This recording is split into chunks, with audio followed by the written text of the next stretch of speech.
This is part 1 of lecture 2.1 of Math 108, Direct Proof of a Conditional Sentence. In this video, we will introduce the concept of mathematical proof and learn how to give a direct proof of a conditional sentence. Mathematical results are often stated as theorems. A theorem is a true statement that describes a pattern or relationship among quantities or mathematical structures. A mathematical result may also be called a proposition, lemma, corollary, or claim, depending on the relationship of that result to other results within a body of mathematical work. A proof is the justification of the truth of a theorem. It usually involves a process of deduction from first principles using rules of inference. First principles include a set of undefined terms, which are concepts that are fundamental to the context of study, together with a set of axioms or postulates, which are an initial set of statements that are assumed to be true and which describe properties of and relationships among the undefined terms. The axioms and undefined terms are used to define other mathematical concepts, as well as prove theorems describing properties of these concepts. These can then be used to define more concepts and prove more theorems, and the process continues. This is how a mathematical theory is developed. For example, in the examples that we will show in this lecture, our undefined terms are real number, the operations addition and multiplication, and the relations equality and greater than. The axioms are the properties of equality, the properties of addition and multiplication, and the properties of inequality that we learned in school. We can use these undefined terms and axioms to define additional concepts, such as the operation subtraction, the operation division, and the relation less than. The following properties of addition and multiplication, which we know as the cancellation laws, can both be proved from the axioms. Hence, these are examples of theorems. We will see these results again later when we demonstrate the basic proof methods. A proof of a mathematical claim uses the axioms, previously proved results, that is, results whose proof does not rely on the statement currently being proved, and the rules of inference. The following are the types of statements that are allowed in a proof: an assumption, an axiom, or a previously proved result. A sentence that is logically equivalent to any statement earlier in the proof. A tautology. And if the formula P1 and P2 and so on up to Pn implies Q is an inference rule, the statement Q after the statements P1, P2 up to Pn have appeared in the proof. A valid proof of a mathematical claim follows a specific structure or outline that depends on the underlying propositional form of the claim. A given propositional form may have more than one valid proof outline. The basic proof methods that we will study are organized according to the propositional form of the claim. For a propositional form, we will describe a valid proof outline. You are expected to memorize the proof outline that matches the propositional form of the claim. You will also discover, as our examples progress, that most proofs use a combination of two or more proof methods. However, no matter how complicated a proof is, we always start with a general outline that matches the propositional form of the claim. To minimize confusion, make sure that this general outline is as clear as possible. You will fill in this outline with further smaller outlines as the details of your arguments develop. These tips will make more sense as we look at specific examples in the remainder of this lecture. Let us begin with direct proofs of conditional statements. Here, the word direct does not mean easy. Instead, this refers only to the approach that is used. Our claim is the statement if P then Q. We begin by assuming the condition P. Then we use a sequence of logically connected steps to prove the condition Q. The sequence of logically connected steps consists of a set of statements in which each statement is a valid deduction from a combination of the earlier statements in the proof, the axioms, and previously proved results. In the examples that follow, we will prove some properties of real numbers. We shall assume as true the axioms of real numbers that we showed earlier in these slides. For brevity, we will use the labels that are used in these slides. You may pause this video and go back to those slides to refresh your memory. Note that for Math 108, you do not need to memorize these axioms. They will be used only here in these examples and exercises to demonstrate and practice the basic proof methods. Assume throughout that the letters A, B, C, and D represent real numbers. For the first example, we will prove the cancellation law for addition. Our claim is if A plus C equals B plus C, then A equals B. Let P be the statement A plus C equals B plus C, and let Q be the statement A equals B. This is a conditional sentence with antecedent P and consequent Q. We will begin by describing a proof outline. A direct proof of this statement begins by assuming condition P, that is, that A plus C equals B plus C. Then, using a sequence of logically connected steps, we prove condition Q, that is, that A equals B. As a convention, we will use a square symbol to signal the end of the proof. Alternatively, you may use the letters QED, which stands for the Latin phrase quod erat demonstrandum, which means that which was to be proved. We now show the proof. For now, we shall include the complete list of the axioms used in deducing the statement at each step. Later, we shall reduce the details to only the most essential. Do not overthink the mathematics or the level of detail. Rather, pay attention to the way that the argument is structured. Assume that A plus C equals B plus C.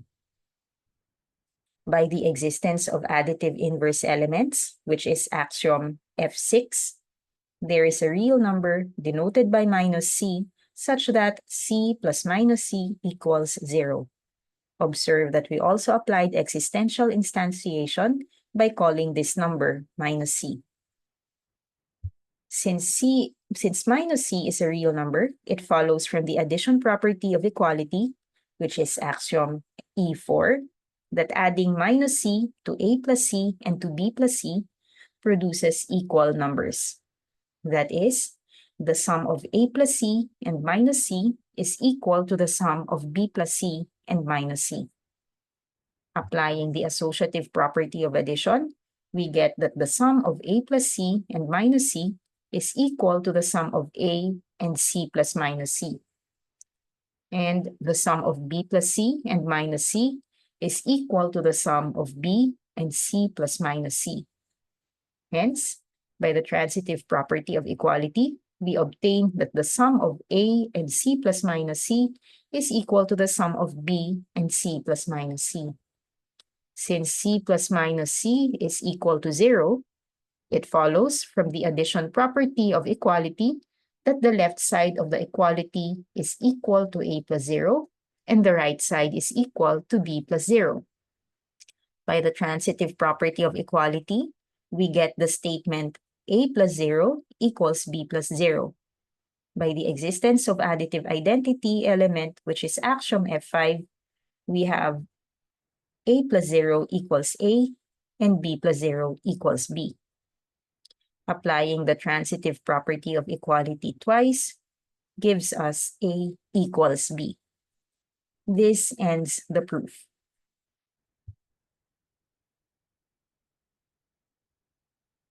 Next, consider a claim, which is a conditional sentence whose antecedent is a conjunction of two or more sentences. For this propositional form, we treat the conjunction as a single statement and begin the proof by assuming both conditions in the conjunction. Using a sequence of logically connected steps, we prove the consequent Q. Notice that having a conjunction in the antecedent does not affect our direct proof outline. Instead, its only effect is to give us more conditions that could be used in our argument to prove further statements. To illustrate, let us prove the cancellation law for multiplication, which states that if AC equals BC and C is not equal to 0, then A equals B. Let P1 be the statement AC equals BC, and let P2 be the statement C is not equal to 0. Let Q be the statement A equals B. Then the claim is a conditional sentence whose antecedent is the conjunction of P1 and P2 and whose consequent is Q. A direct proof of this statement begins by assuming that the conditions AC equals BC and C is not equal to 0 both hold, and, using a sequence of logically connected steps, ends by proving that A equals B. We now give the details of the proof. Assume that AC equals BC and C is non-zero. Since C is non-zero, it follows from the existence of multiplicative inverse elements that C has a multiplicative inverse, which is the real number 1 over C, such that C times 1 over C equals 1. Since 1 over C is a real number, it follows from the multiplication property of equality that AC times 1 over C equals BC times 1 over C. By the associative property of multiplication, AC times 1 over C is equal to A times the product C times 1 over C. And BC times 1 over C is equal to B times the product C times 1 over C. By the transitive property of equality applied twice, A times the product C times 1 over C is equal to B times the product C times 1 over C. Since 1 over C is the multiplicative inverse of C, the product C times 1 over C is equal to 1.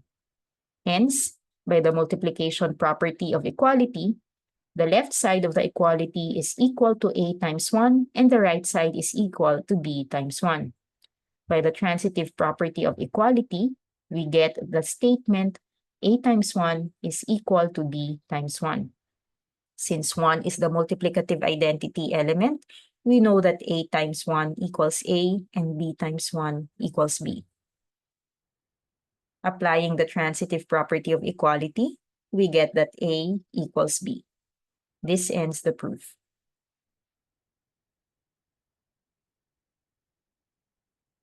Next, we consider a claim, which is a conditional sentence whose antecedent is a disjunction of 2 or more sentences.